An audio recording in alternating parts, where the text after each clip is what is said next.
Gue lahir dari tengah keluarga yang bisa dibilang broken home. Oke.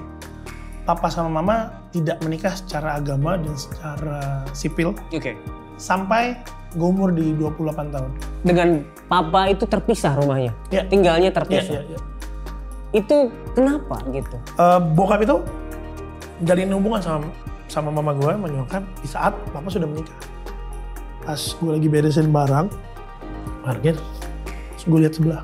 Ternyata orang ini, orang yang gue cari belasan tahun. Wow. Orang yang gue cari, yang gue pengen balas dendam, yang gue pengen hantam, bunuh. Di depan mata gue. Karena sangat gampang ngebunuh orang itu. Tutupnya pakai bantal. Itu bordeng. Gak ketahuan gue yang bunuh kan udah dengerin. Udah, bengap semuanya bukan bengap. Oke sahabat Solusi, hari ini saya kedatangan seorang sahabat. So please welcome Christoph Lawalata. Pak Tudo. Halo. Dipanggilnya Icof nggak apa ya? Icof Ya. Karena biasanya memang panggilnya Icof ya. Oke. Buat orang-orang yang follow Instagramnya Worship Night pasti tahu siapa Icof. Waduh. Tapi buat yang mungkin belum follow, apa sih Worship Night? Siapa sih Icof ini? Boleh kenalan sedikit. Oke. Boleh. Gue Christoph Lawalata, seorang bapak, punya anak satu, istri gue satu, gitu kan. Lalu gue dipercayakan Tuhan juga sama beberapa teman-teman mimpin Worship Night Project. Wow. Gitu. Kita akan bicarakan Worship Night lebih di belakang nanti. Ya. Tapi pengen dong denger cerita masa kecil dari Icof. Karena kita mau urutin kronologis nih, dari kecil dulu. Masa kecilnya seperti apa, background keluarganya seperti apa. Oke, bicara masa kecil berarti bicara keluarga, latar belakang keluarga ya. Gue lahir dari tengah keluarga yang bisa dibilang broken home. Oke. Papa sama mama tidak menikah secara agama dan secara sipil. Oke. Sampai gue umur di 28 tahun. Dengar-dengar bahwa masa kecil seorang Icof ini tidak merasakan kasih seorang ayah yang biasanya memang anak-anak ini kan butuh kasih seorang ayah dari betul. Gimana jadi? Figur bapak tuh penting banget kan. Betul. Gue sadar ketika gue juga jadi seorang bapak. Setuju. Nah, waktu gue kecil memang bisa dibilang, ya bukan bisa dibilang sih, memang kami semua tidak mengalami kasih sayang seorang ayah. Padahal figurnya ada. Figurnya ada. Iya. Jadi gue kadang suka bilang, teman-teman gue suka ada beberapa, ya lo enak bapak lo masih ada. Bapak gue udah meninggal, udah panggil Tuhan. Kadang gue balikin, gue lebih baik beneran gak ada daripada ada, tapi kehadirannya gak ada. Alright. Yeah. Pernah gue ingat satu momen, gue ulang tahun, gue lupa cuma ulang tahun keberapa. Masih SD kalau gak salah. Tapi kejadiannya gue masih ingat. Gue sangat menantikan kehadiran bapak gue. Oke. Saat itu gue tinggal di Johor Baru. Nah, tahun 90-an itu cukup Bronx. Teman-teman yang sini cukup tahu kali daerah itu. Kalau tahu cepat-cepat lulus dari sana.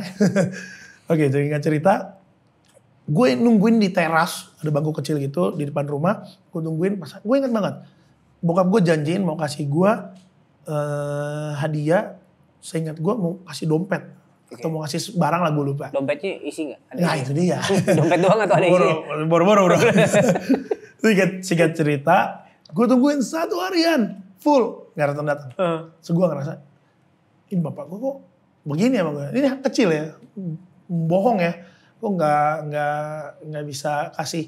Gue nggak mau banyak-banyak kok. Gue nggak mau kayak orang tua yang lain ngajak anaknya setiap minggu bawa ke mall, bawa keluarganya pergi liburan. Nah, gue nggak pernah. Itu pun gue nggak pernah. Tapi satu momen ini gue ingat banget. Bokap gue nggak datang. Dan ya masih kecil kan, ngerasa jadi kayak ngerasa gue gak dikasihi, gue disayang. Akhirnya gue bertumbuh dalam mindset berjuang sih, dalam mindset yang ada, ya udah, nggak apa-apa lah, nggak usah harapin orang tua, gue bisa kok hidup sendiri, gue bisa kok jalanin hidup sendiri. Jadi kayak gitulah kurang lebih. Akhirnya seiring berjalan waktu, gue pikir gue bisa, gue pikir gue mampu. Ya itulah bocah nggak mampu, banyak buat kesalahan. Gitu. Gue pernah gak naik kelas, pas gak naik kelas abis gue disabetin, pakai rem di kamar mandi. Kalau yang ngalamin kayak gitulah, pakai sapu lidi. Kalau kan gue background bapak orang Ambon kan, kasih sapu lidi 3 biji, sabet habis gesper segala macam, kayak gitulah. Dan dari kecil kami udah biasa menyaksikan ya piring terbang, apa rusak, berantem, orang tua ada kayak gitu. Karena emang gak di dalam Tuhan. Kayak gitu. ya figur ya itu tadi gue mungkin figur bapaknya nggak ada. Nah, ini membuat gue juga memiliki ketakutan sebenarnya ke depannya. Kalau gue berkeluarga, gue gimana ya figurnya nggak ada ya. Kayak gitu loh. Kayak gitu.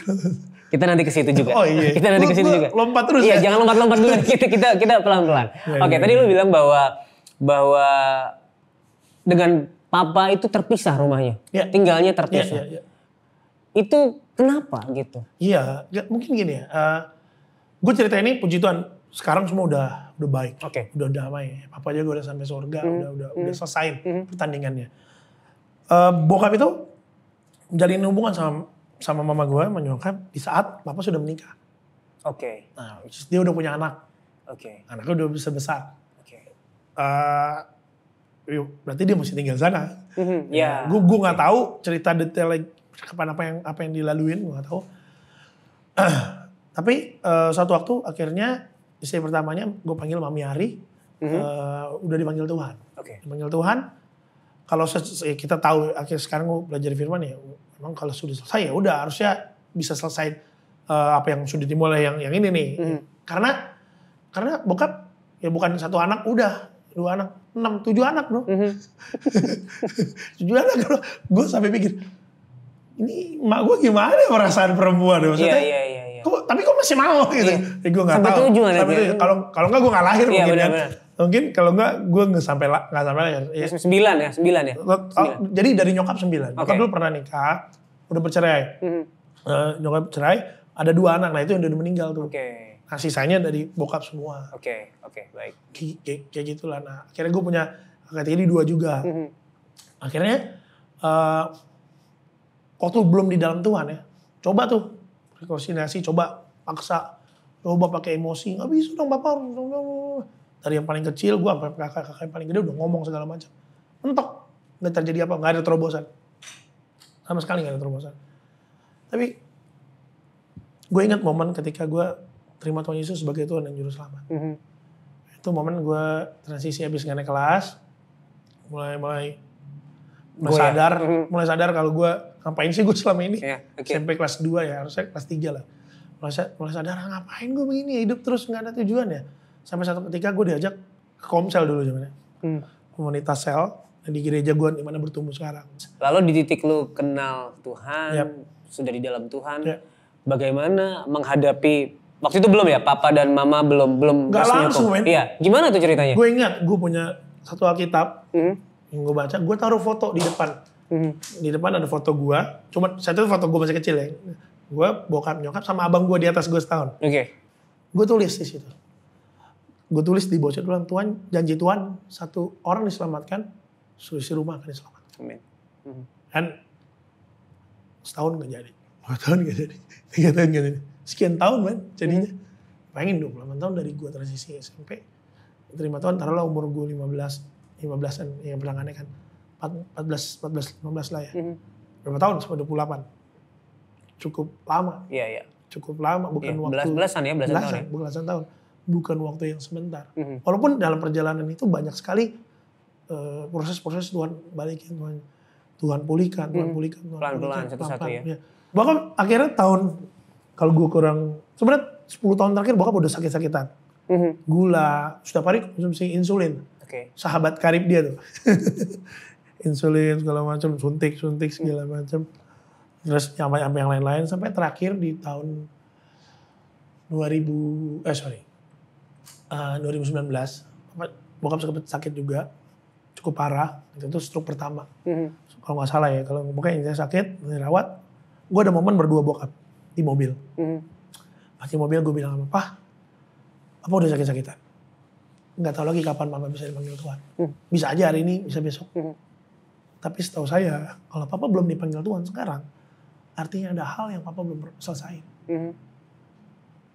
Icok ngomong ini bukan, sebenarnya Icok nggak mau. Sebenarnya gue nggak mau, karena gue laki-laki paling kecil. Gue anak laki paling kecil. Gue berharap dari kakak gue akan ngelakuin ini. Tapi dalam hati Roh Kudus suruh ingetin, nggak bisa. Ngomong. Lu tuh kalau ada yang menggebu sini, nggak bisa ditahan ya. Nggak bisa ditahan. Akhirnya gue ngomong, Pak begini. Nah saat itu kondisi gue sama kakak tiri gue sebutnya, saudara-saudara dari anak-anak papa yang pertama, nggak akur, sangat nggak akur men. Kita pernah datang diusir, nggak ada damage sejahtera lah. Padahal tuh lagi momen sakit bokap.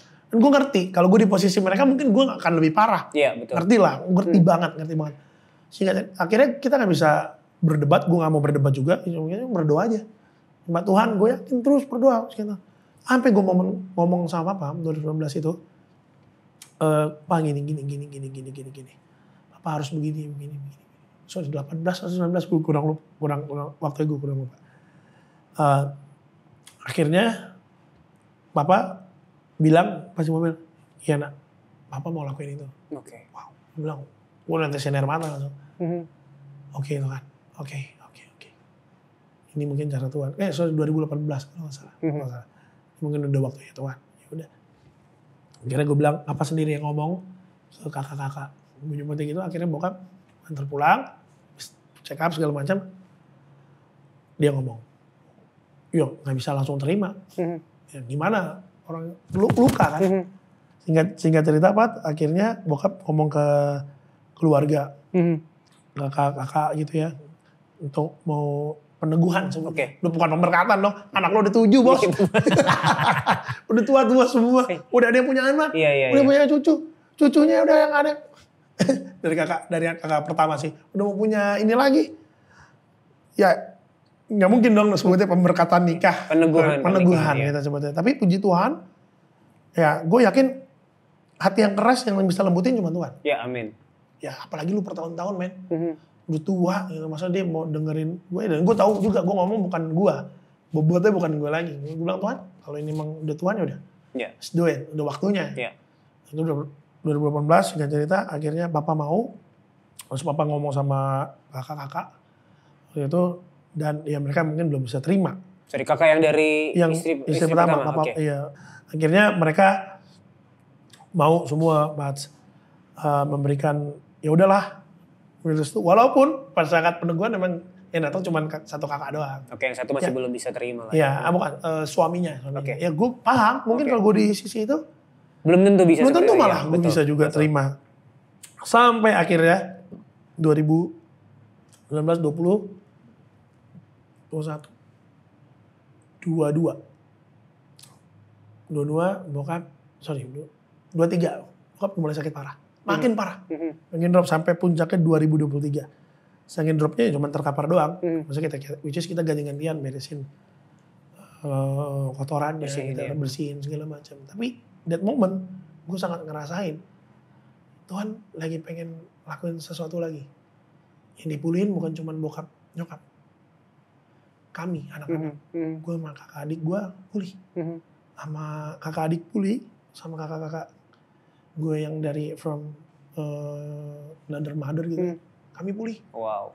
Dan kalau bukan Tuhan siapa yang bisa mulihin itu? Betul, setuju. Dan gue sadar akhirnya memang cara Tuhan ajaib ya. Waktu Tuhan juga ajaib. Tinggal lo masih mau setia apa enggak? Walaupun pada saat mau menunggu itu kejadian, jatuh bangun, marah, kecewa, nyalain Tuhan. Tuhan mana janji lu Tuhan? Bertanya-tanya. Tapi Tuhan cuma ajarin enggak. Segala sesuatu indah pada waktunya. Ya itu akhirnya semua pulih. Dan kami sekarang udah jadi satu, bareng-bareng. Makanya gue bilang keluarga gue 9 lagi. Kan tadi 2 udah meninggal tuh, tambah 2 lagi kan. Jadi gue punya 9, komplit lagi 9 bersaudara. Akhirnya kami sekarang ya saling mengasihi, saling support satu sama lain. Gue juga dengar bahwa seorang Icof ini pernah punya keinginan untuk membunuh saudaranya. Itu siapa? Ceritanya gimana? Jadi gue punya saudara sepupu lah. Yang lakukan satu hal yang menurut gue gak bisa toleransi. Itu kapan melakukan hal itu? Gue masih SMA. Oke. Which is adik. Gue punya adik, gue punya kakak. Jadi melakukan pelecehan seksual. Mungkin gue gak bisa detailnya. Iya. It's okay. Dan saat itu gue gak pernah ketemu orangnya. Karena dijagain. Dilindungin lah, dijagain sama another family yang takut kenapa-napa nih orang. Gue cukup kecewa sama Tuhan. Sangat kecewa. Gue udah berusaha jaga kekudusan, gue udah berusaha doa. Hidup gue tuh kayak Tuhan gue di semua ini. Gue udah semua, gue pelayanan buat lo. Gue sekolah-sekolah melayani, gue segala macam gue lakuin. Momen gue tahu hal itu, gue habis WL di gereja, kamar mandi. Ada satu mimpin bilang, oh, thank you buat pelayanannya luar biasa. Tiba-tiba gue ditelepon, gue dengan kabar. Tuhan, barusan orang lihat pelayanan, tapi dapat kabar ini gue harus responnya gimana? Gimana ini gue harus respon apa? Gue marah, gue kecewa sama Tuhan, tapi gue bilang enggak, gue mau ketemu, gue mau cari orangnya. Karena kejadian itu gue disembunyiin, nggak pernah dapat. Sama kakak gue juga, gue punya kakak yang lain juga, dia udah mau pisau, disembunyiin. Nggak pernah ketemu, 1 tahun, 2 tahun, akhirnya gue udah kerja, udah kemana-mana. Gue ingat banget, gue masih cari nih orang. Dia bilang ada di daerah Depok, gue cari, nggak ada. Gak pernah ketemu, gue tuh nongkrong, gue makan, maksudnya biar papasan lewat. Entah apa yang terjadi, berantem, gue gak tahu juga. Yang jelas pemikirannya, hatinya udah kesana, udah pengen banget. Bertahun-tahun dendam yang gak gue selesaikan. Gak bisa selesai, gak pernah ketemu orangnya. Dan gue ingat, 10 tahun lebih lah. Ya 13 tahunan. Dan makanya kalau gue bisa, nih gue lompat dulu. Kalau bisa gue milih, gue mau lahir di keluarga mana, gue akan tetap milih lahir di keluarga dari Papa Richard Kowalata. Ibu Inger, walaupun ceritanya kayak gini. Walaupun gue pernah dibilang mungkin anak haram lah, apalah, gak apa-apa. Tapi the proses yang gue tahu, Tuhan setia. Akhirnya pada, yang tadi ini nyambung sama cerita bokap. Bokap sakit, parah, 2022. Parah, udah separah-parahnya. Lagi kami kunjungin, gue sama calon istri gue itu kunjungin. Pada saat kami kunjungin, tiba-tiba bokap keluarin, udah mau pulang nih, tiba-tiba keluarin muntah hitam. Nah orang kalau udah stroke, udah apa segala macam, kalau hitam nanti itu tanda-tanda. Darahnya berarti udah hitam, atau makanan udah hitam, udah kotor ya. Udah kotor lah. Bisa-bisa udah panggil Tuhan nih. Nah dulu bokap, dokter saranin sedot otaknya. Cuman usia udah 70 lebih kan. Bilang enggak, kami gak mau, berdoa aja Tuhan, pakai cara terapi aja. Akhirnya dari persiapan gue mau nikah, itu cukup 6 bulan, kurang 4 bulan, 6 bulanan. Bokap survive tuh bertahan. Nah di tengah bulan, kalau saya ingat gue bulan Juli awal lah. Juli awal, memang bulan Juli ini something ini. Bokap yang tadi gue cerita, gue pikir sempat anfal kan. Masuk rumah sakit IGD, ambulan, jemput. Ambulan jemput, IGD ngantri. Ada 6 ambulan atau 5 ambulan di RSCM. Gue di situ. Pada saat gue di situ, gue bilang, gue ke dalam, Pak, ini udah kondisinya genting. Masih masuk ke ruang yang gini, mesti tanganin. Sabar Pak, semua juga genting, lo tau lah. Rumah sakit kalau lo mungkin gak berkuasa, gak punya uang, apa segala macam. Kan jalurnya, oh yaudah Pak, siap. Puji Tuhan akhirnya, bisa Pak, ayo masuk. Cuma 1 orang, gue masuk. Gue dorong, gue bawa ke IGD, gue yang nganter. Yang lain semua di belakang. Pas gue nganter, masuk bangsal ini, tas sebelah orang. Sebelah sini ada orang kerintih, kesakitan. Gue masih fokus ke bokap. Aduh, sakit. Ampun suster, tuh kesakitan ya. Gue masih nggak notice. Bokap sadar nggak sadar, nggak sadar sih lebih tepatnya. Nggak sadar. Pas gue lagi beresin barang, parkir, terus gue lihat sebelah. Ini gemeteran gue nih. Gue lihat sebelah. Ternyata orang ini, orang yang gue cari belasan tahun. Wow. Orang yang gue cari, yang gue pengen balas dendam, yang gue pengen hantam, pengen bunuh. Di depan mata gue. Belasan tahun Pak mencari. Lu laki-laki, mungkin kalau lu yang ngalamin juga mungkin hal yang sama. Ya. Itu sangat ngebu-ngebu. Terus dalam hati gue bilang, ada 2 suara. Ini kondisi gue udah pelayanan lama ya. Puluhan tahun sambil melayani, puluhan tahun sambil menyimpan dendam. Ada 2 suara. Suara yang pertama bilang, tutupnya pakai bantal atau bordeng. Gak ketahuan gue yang bunuh kan udah ngerintih. Udah, bengap semuanya, mukanya bengap. Dan gue bilang, lo ingat apa yang lo lakuin? Dan lo baru ketemu sama gue sekarang. Gue cari lo bertahun-tahun gak pernah ketemu. Gue masih ngomongnya gitu. Gue ngomong gitu, bokap Jawab. Dia pegang tangan gue. Itu si ini ya, ampunin. Wah, ini orang sekarat, tahu dari mana? Gitu mama gak pernah ngomong, gak pernah ngomong siapapun. Kalau bukan Tuhan yang kasih dia kekuatan, kalau bukan Tuhan yang nyuruh bikin kejadian itu, siapa yang bisa? Rumah sakit ratusan juta kali ada banyak kali di Jakarta aja. Iya, betul. Dan dia orang KTP-nya Depok. Entah kenapa dari Depok bisa dibawa ke situ. Iya. Terus gue bilang, 2 suara. Gue keluar, Pak.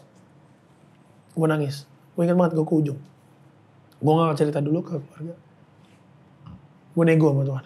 Enggak, Tuhan, gak gini caranya. Gak gini caranya. Gak bisa. Gak bisa Tuhan, gak gini. Akhirnya Tuhan bilang, loh, ya gue inget banget. Biarin ini dengan cara saya, bukan cara kamu. Ampunin. Doain. Gue ke situ, air mata masih belum habis. Gue ke situ, gue bilang, gue sambil nangis. Gue pegang tangannya. Kalau bukan karena Tuhan, mungkin lu udah gue selesai di sini.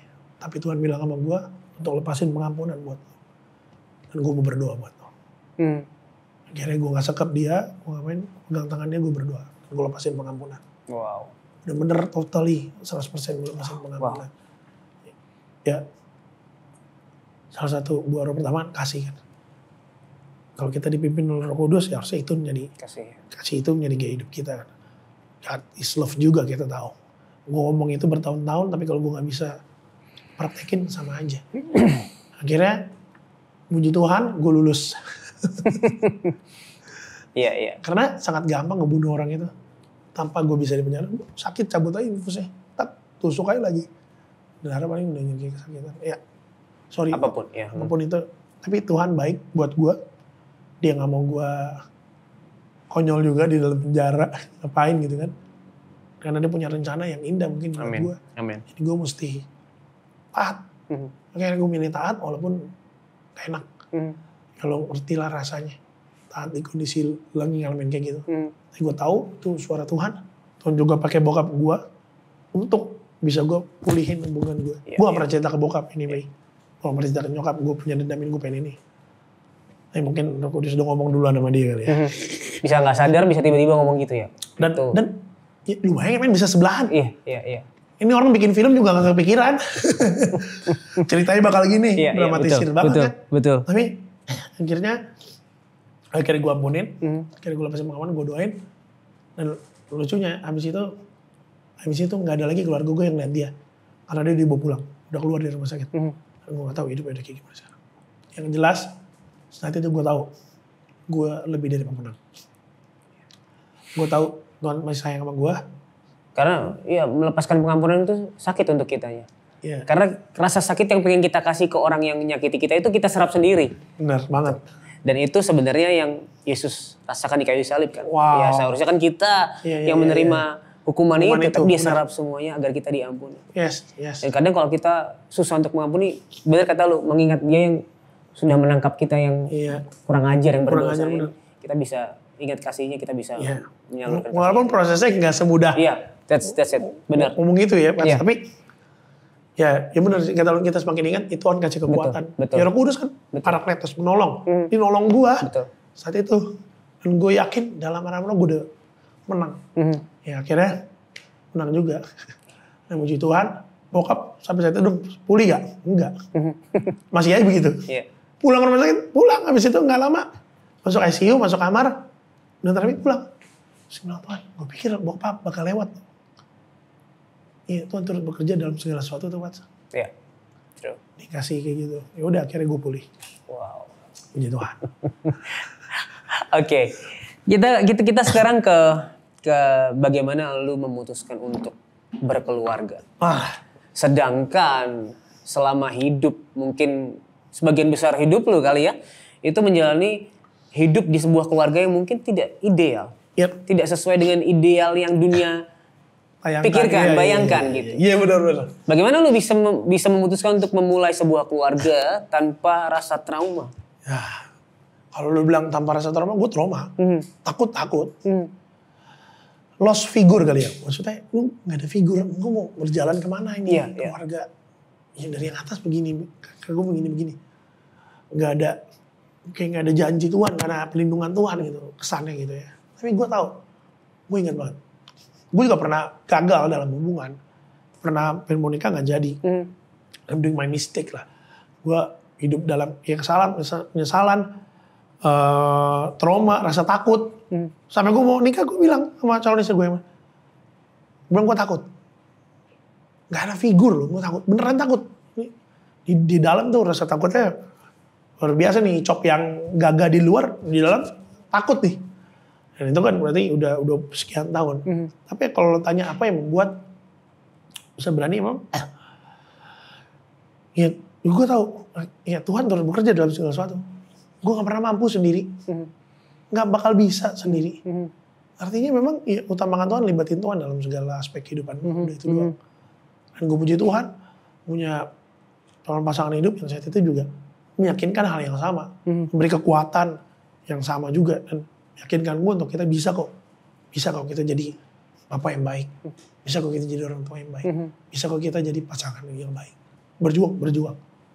Ada keinginan untuk narik istilahnya hidup lama. Banyak yang maksudnya godaan-godaan di luar yang membuat gue mungkin bisa nggak bertahan. Tapi apa yang tadi lu tanya memutuskan, emang menurut gue ya akhirnya gue ingat tinggal ketiga hal ini: iman, pengharapan, kasih. 1 Korintus 13. Paling besar emang kasih. Tapi bukan berarti iman, pengharapan gak penting. Betul. Kita bilang paling besar ialah kasih. Tapi kita butuh iman, butuh pengharapan. Dan gue lihat ini, ya gue beriman, gue punya keluarga yang bisa jadi teladan justru. Di saat mungkin gue gak ada figur teladannya. Siapa teladan yang baik ya? Tuhan. Yesus. Udah itu. Makanya gue ya sekarang yang menjaganya adalah menjaga satu sama lain harus kuat di dalam Tuhan. Kayak gitu. Dan puji Tuhan, sejak punya anak sampai sekarang, ya gue selalu ada aja gitu. Gue pernah upload video di Instagram gue. Setiap hari gue nganter bini gue ke kantor. Anak gue ikut di car seat. Nganter dari umur 2 bulan ini. 2 bulan plus tahun. Ini selalu anteng, jadi gue selalu punya momen berdua sama dia. Yang mungkin dulu gue gak punya momen itu sama bokap. Wow. Dan gue tahu banget, ya lu seorang ayah juga, lu seorang mama, kita dikasih privilege lah untuk menjadi seorang ayah. Mungkin gak semua orang bisa jadi seorang ayah. Mungkin gak semua orang. Karena gue habis nikah langsung dikasih anak. Sama. Ya, gue tanya. Jujur, maksudnya, kalau gue flashback diri gue takut ya. Tapi sekali lagi, ini maju sama Tuhan, pakai iman, dan ingat kasihnya, ingat kebaikannya, itu nonton gue. Dan firmannya nonton gue. Kayak gitu pas saya puji Tuhan. Ya gue bangga lah, gue jadi bapak yang baik sekarang. Tidak memiliki figur ayah yang ideal, itu kan juga pasti ada rasa takut tersendiri ketika memiliki anak. Seberapa besar sih ketika seorang Ichaf ini mengingat bahwa walaupun lu gak merasakan figur ayah sejak lu kecil, tapi lu sekarang tahu bahwa lu punya bapak yang baik di surga. Iya. Bagaimana sebesar apa itu mempengaruhi hidup lu sebagai seorang bapak sekarang? Iya, sangat besar. Itu yang membuat paradigma konsep perspektif gue berubah tentang seorang bapak. Kita bilang kan bapak yang di dunia aja tahu memberi yang baik buat anaknya, lagi bapak yang di atas. Aku agak nggak berlaku tuh firman waktu kecil. Gue bagi yang baik. Tapi kan pandangan gue. Iya betul. Kacamata gue. Begitu gue ngerti, gue berubah. Pandangan gue dari sana. Kalau pandangan gue dari sana, berarti baik, bapak gue baik. Makanya gue tadi bilang, kalau gue bisa milih gue mau lahir dari keluarga gimana, gue tetap lahir dari keluarga bapak gue Richard Lawalata. Dengan segala cerita yang ada. Dengan segala problema yang ada.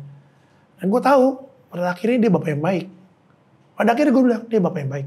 Karena dia nyelesain pertandingannya. Benar-benar selesai. Ada banyak orang mungkin lari. Ada banyak orang mungkin, udah bodo amat. Udahlah, udah tua. Tapi dia masih mau.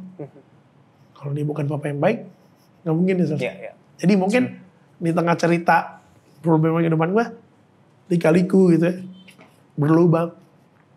hancur, berantakan. Tapi at the end of the day dalam hidupnya bokap gue tahu dia bapak yang baik. Ya. Gue sadar dia bapak yang baik. Wow. Ngomongin papa lagi ya. Ternyata momen yang bahagia di pernikahan itu adalah sekaligus momen yang sedih juga. Wah iya. Ternyata di hari pernikahan lu, setelah itu papa dipanggil Tuhan. Tepat sebenarnya 2 hari lah. Gue bilang, Papa kalau udah gak kuat, Papa pulang aja.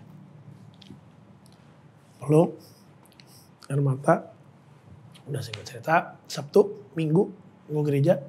Nah dari Sabtu ke Minggu, bokap itu masih nginep di hotel. Tempat gue yang nikah, bokap, nyokap, kakak, gue nginep di sana. Jadi belum pulang ke rumah kakak gue yang nomor 1. Di Kayu Manis ini tinggalnya. Nah, singkat cerita, malamnya dibawa pulang. Malamnya mau pulang, besoknya gue langsung ke Ambon. Gue mau honeymoon kan langsung ke Ambon. Sampai ke Ambon gue bilang, puji Tuhan sampai tanah leluhur ya, bokap kita mau lahir sana. Menjakan kaki berapa jam dari Ambon subuh sampai siang sore. Dia telepon. Cop, Papa udah gak ada. Udah, Tuhan ingetin ya. Udah sudah ingetin, udah kasih apa istilahnya, sign lah, kasih tanda lah ya Papa. Gue udah satu sisi gue siap, satu sisi juga yang terharu juga, gue baru nyampe gitu. Jadi gue buru-buru pesen tiket besoknya pulang. Nah, dengar cerita dari kakak gue yang pertama, memang mereka request sama bokap, Pak kalau mau pulang dari rumah ya. Jadi mungkin kalau habis nikah bokap langsung pulang ke rumah, mungkin hari itu. Karena masih di hotel, dia masih stay, dia masih kuat-kuatin.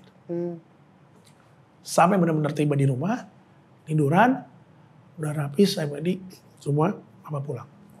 Gak nyusahin, gak di rumah sakit. Puji Tuhan, gak kejang-kejang, bener-bener selesai. Dan gue tahu, ya mungkin dia nego sama Tuhan ya. Untuk kasih kekuatan ekstra. Dan momen, itu tadi gue bilang, gue tahu dia bapak yang baik, dia berjuang. Ya, orang biasanya kalau udah kesakitan, pengennya kan udahan aja. Iya, betul. Pengennya udahlah, tapi dia masih berusaha kuat-kuatin. Kayak gitu, Pak. Wow. Akhirnya Papa pulang. Dan satu hal yang melegakan dan mungkin menghibur lu dalam duka cita adalah dia sudah menyelesaikan pertandingannya. Wow. Membuat gue, ya gue bilang gue tahu dia. Makanya gue bilang gue tadi, is good man. Ya laki-laki kan harus menyelesaikan apa yang dia mulai kan. Oke. Seorang Icov ini mengalami kehidupan yang penuh dinamika ya. Wah. Banyak sekali yang harus dilewati. Banyak banget gitu banyak. Tetapi ketika ada pemulihan dari itu, ada pemulihan lewat pertobatan, ada pemulihan lewat mengampuni, apa yang secara konkret mengubah cara hidup? Firman Tuhan kan mengubahkan kita kan, menguatkan kita dan juga meyakinkan kita, ngubahin kita supaya kita bisa tahu ke depan harus gimana, menguatkan kita saat kita nggak yakin sama janjinya, dikuatin lagi, sampai dibilang terang bagi jalan. Betul. Ya panduannya, ya bisa berjalan apa nih mungkin. Ya baik, gue nggak muluk-muluk, back to basic, balik ke firman yang bisa nuntun, bisa membuat gue terus berjalan gitu. Jadi sekarang lebih mengerti bahwa semuanya harus kembali ke kehendak Tuhan yang disampaikan lewat firman-Nya gitu ya. Benar-benar mindset kan semua berubah tuh, perlahan-lahan ya.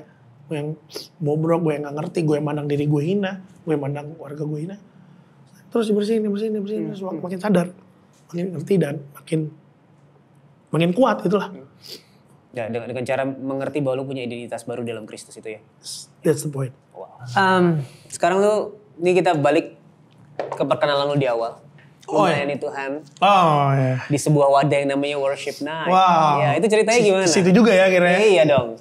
Karena kita bisa melihat salah satu buah pekerjaan Tuhan dalam hidup lu, pertobatan lu adalah melalui ministry lu sekarang di Worship. Ya. Boleh gak cerita singkat aja terus kenapa lu memilih Worship Night, kenapa lu memilih melayani di bidang praise and worship? Iya. Jadi talent gue emang musik, gue bisa nyanyi, gue bisa main gitar.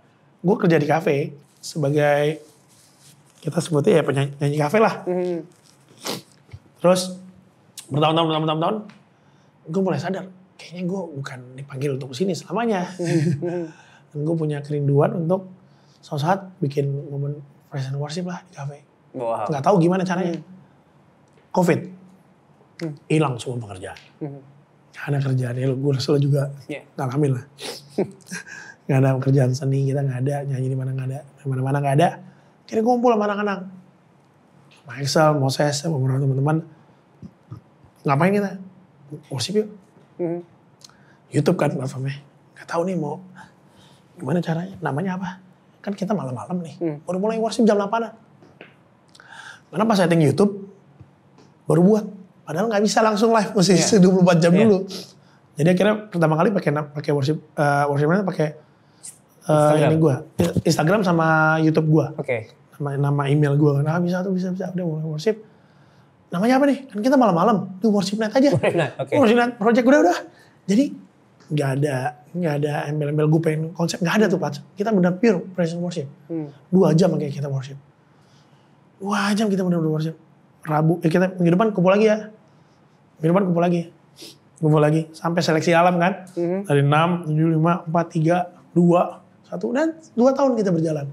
Akhirnya mulai bisa konsep collab. Beberapa teman-teman kita collab online. Ada yang mau datang juga. Masih Covid nih, awal-awal Covid. Jadi pertama Covid gue gak pernah diem di rumah. Worship night. Tinggal cerita. Bikin di YouTube gak ada yang nonton. Mana ada 1-2. Calon istri gue doang yang nonton. Dan di saat itu sambil berjalan ngerawat bokap. Ke rumah sakit. Ini tuh sambil berjalan. Tinggal cerita. Kami konsisten. Sampai di 2020 kan. 2022. Nah gue tawaran lagi nyanyi lagi di kafe. Di Foya waktu itu. Di Blok M. Gue nyanyi di kafe. Di hati ini lah hasratnya udah beda. Maksudnya kayak, duh nyanyi lah. Karena gue kalau nyanyi lompat-lompat, naik speaker, kalau bisa salto tuh. Saweran kenceng gitu kan. Bercanda gitu. Tapi gue bilang, udah gak ke situ hati gue. Udah gak ada hasratnya. Tapi talent gue masih situ dan gue masih butuh penghasilan dari situ kan. Covid. Akhirnya gue bilang sama teman gue, mau gak bikin praise and worship di sini? Serius lu? Serius? Gue gak tau juga konsepnya bakal gimana. Iya serius. Lu mau kapan? Yaudah awal bulan. Yaudah ntar gue ngomong ke Biodi. Dia ngomong ke ini dulu manajemen. Manajemen oke tuh. Gue bingung. Kok bisa oke ya? Kok oke sih? Gitu kan. Oke gitu kan. Akhirnya gue kumpulin semua anak-anak gue ajak. Yuk kita lebih banyak lagi. Pertama kali di Foya tuh Juli 2022. Di Blok M. Akhirnya kita bikin. Puji Tuhan dari situ. Memang waktu mulai gue liatin orang-orang, saya bingung mau ngomong apa. Terus gue bilang gitu. Tapi di sini gue cuma mau ajak kita semua kita muji menyembah Tuhan bareng-bareng. Dan ternyata yang datang orang-orang yang sakit hati, banyak orang terluka sama gereja, orang sakit hati ada mantan penjara, ada yang orang pahit hati lah, rusak semua datang. Dan kita mulai uangnya dari mana, latihan segala macam, patungan, olehkan namanya. Dan emang bener sih, jangan pernah takut kerja buat Tuhan lah. Itu gak ada denominasi apapun. Jadi which is gak ada gereja yang bertanggung jawab. Maksudnya gak ada gereja yang support, gue bilang gitu lah ya, arti kata lain. Dari kita untuk kita, oleh kita. Berdarah-darah lah. Tapi Tuhan gak berutang. 2022, gue mau nikah. Gue mau nikah di akhir September itu gue mau nikah. Persiapan gue gak punya duit. Lagi ngurus worship night sambil melayani bokap di rumah. Gue tiba-tiba dapat berkat Tuhan, kami goal satu bisnis, akhirnya uang itu bisa buat biaya nikah. Nol gue nggak pakai uang sendiri, mujizat Tuhan selalu banyak terjadi lah. Akhirnya worship night terus berjalan sampai detik ini, dan kami juga ada teman-teman yang mereka kerja di marketplace, kerja di kafe, punya bar, punya kafe, mereka, bro pakai tempat gua, bro pakai tempat gua. Ya terlepas dari motivasi mereka, apapun, mereka fire pengen apa, gue nggak peduli, tapi gue tahu di mana nama Tuhan ditinggikan, hadirat Tuhan pasti datang, pasti turun, pasti ada, dan pasti ada orang yang diubahkan, pasti ada orang yang dimenangkan. Amin. Dan sampai detik ini, puji Tuhan masih terus berjalan. Dan bukan gue lagi masuk ke kafe-kafe, teman-teman di bawah, teman-teman yang memang bidang mereka, bro, pakai tempat, gue ya begini. Dan ya itulah Pak. Doain terus lah biar terus continue untuk kemuliaan Tuhan lah. Amin. Planning ke depan buat Worship Night apa? Worship Night, puji Tuhan udah ngeluarin, udah apa, live recording. Wow. Bulan Juli juga. Yang lalu Juni. Gue lupa. Juni kali ya? Juni guys. Iya, yang sama Frankie Kuncoro itu. Frankie Kuncoro, enggak? Bukan Frankie Kuncoro. Kuncoro Juli. Juni sama Frankie. Joshua Artono. Iya, Frankie Siombing. Iya, betul. Yesus Abraham, Patu Dumani gak bisa diajak waktu itu. Nggak mau datang sih. Macan ya, emang lagi nggak bisa. Beberapa teman datang kan? Anak-anak ada bener datang. Kamus datang. Tolong diulang boleh nggak live recordingnya? Gue bisa datang. Nanti kita buat lagi dong. Okay. Jangan mau datang lo ikut nyanyi. Gitu. Doain ada 7 lagu yang kita keluarin. Ada beberapa yang kita cover juga. Lagi proses mixing biar jadi berkat. Amin. Ya, kita semua berdoa buat Worship Night. Amin. Pelayanan lu juga bisa semakin memberi dampak. Yes. Mengabarkan berita baik tentang Kristus. Amin. Lebih banyak orang lagi. Amin. Okay. Pas. Amin ya. Let's go. Gue yakin banyak sekali sahabat solusi yang mungkin mengalami perjalanan hidup yang mungkin mirip seperti lu. Gitu. Kayak pergumulannya berat. Harus melewati banyak hal. Suka duka. Patah hati, harus mengampuni dan lain sebagainya. Boleh gak sih kasih satu statement yang bisa memberi kekuatan buat mereka dan terakhir doain mereka? Oke. Doain lagi. Iya doain. Statement apa? Gue mungkin bilang gini. Lo gak pernah mampu pakai kekuatan lo sendiri. Siapapun, apapun latar belakang. Mau orang kaya, orang miskin, lo mampu gak mampu. Nggak mampu pakai kekuatan sendiri untuk keluar dari, untuk menyelesaikan mungkin permasalahan hidup lo. Cuma satu pribadi, satu-satunya pribadi yang mampu nolong buat lo survive, buat lo bukan cuma survive, keluar dan kasih lo harapan yang baru, kasih lo tujuan yang baru. Yesus Kristus namanya. Amin. Buka hati lo sama Tuhan dan biarin hidup lo dipimpin sama Tuhan. Sampai kapan? Sampai lu selesai. Sampai kita selesai. Sampai sekarang pun gue masih di proses. Tadi kita bilang. Kita masih mungkin ada sisi ini menang, sisi lain gue masih. Itu proses. Dan kalau gue gak terus beri diri gue dipimpin sama Tuhan, Roh Kudus, gue kan lama-lama mundur. Karena lama mungkin bisa balik, mungkin bisa lebih parah. Nah itu doang yang gue bisa bilang. Mungkin klise, Tuhan gak ada. Enggak, Tuhan ada. Di saat lu bilang Tuhan gak ada, Tuhan ada. Di saat lu mau nyerah, Tuhan ada. Di saat lo gagal lagi, Tuhan ada. Dan Tuhan gak pernah nyerah sama lo. Gue bilang, gue bagiin lah 1 Korintus 13. Iman, pengharapan, dan kasih. Ingat ketiga hal itu, miliki ketiga hal itu, dan berjalan dengan ketiga hal itu. Berjalan dengan iman, pengharapan, berjalan dengan kasih. Wow. Itu sih gue bilang. Boleh doain sahabat solusi? Sebutnya sahabat solusi. Sahabat solusi. Yuk kita berdoa buat teman-teman sahabat solusi. Pertama kami bersyukur, terima kasih buat percakapan, buat podcast hari ini Tuhan. Kami bersyukur Bapak kalau boleh sesi namamu ini bukan cuma menguatkan, tapi juga membantu teman-teman yang ngalamin yang hal sama, mungkin yang lebih parah, mereka bisa dikuatkan, mereka juga bisa dapat jalan keluar. Bapak hamba mau berdoa buat teman-teman, sahabat-sahabat solusi. Apapun yang mereka sedang hadapi, pergumulan apapun sedang mereka hadapi. Aku tahu Tuhan tidak pernah meninggalkan mereka. Amin. Tuhan gak pernah pergi dari mereka. Hamba cuma berdoa bahwa penyertaan-Mu biar nyata atas mereka. Dan Kau bukakan mata rohani mereka biar mereka bisa lihat bahwa Tuhan, pertolongan Tuhan nyata bagi mereka. Dan Tuhan tidak pernah meninggalkan mereka. Lepaskan berkat buat mereka. Dimanapun, yang masih pelajar, yang kuliah, yang bekerja, maupun anak-anak muda, generasi-generasi Gen Z, generasi Alpha, aku udah di dalam nama Tuhan Yesus. Kau akan menjadi generasi yang menjadi terang bagi banyak orang. Kau adalah kota yang terletak di atas gunung. Kau adalah garam. Kau akan bawa dampak bagi banyak generasi-generasi lainnya. Aku berdoa biar Tuhan mampukan hidupmu menemukan panggilanmu di dalam Tuhan. Tuhan akan nuntunmu di dalam kasih-Nya, memberikan kamu pengharapan dan juga iman yang teguh dalam perjalananmu bersama Tuhan. Lepaskan berkat hanya di dalam nama Tuhan Yesus Kristus, Allah yang hidup, Allah yang setia. Haleluya. Amin. Buat sahabat solusi yang hari-hari ini sedang mengalami lika-liku kehidupan, beratnya pergumulan, yang sepertinya nggak ada yang baik dalam hidup kamu dan kamu rindu untuk dipulihkan, kami sangat ingin untuk mendoakan kamu. Silakan hubungi nomor yang ada di bawah ini. Ini adalah nomor layanan doa dan konseling Cahaya Bagi Negeri. Kami standby 24 jam untuk mendengarkan cerita kamu dan untuk mendukung kamu di dalam doa. Jangan ragu untuk menghubungi kami tunggu ya. Icof, sekali lagi thank you buat sharingnya. Thank you. I'm so blessed. Yes. Percaya juga sahabat solusi juga diberkati dengan cerita. Amin. Amin. God bless you. Thank you sahabat solusi.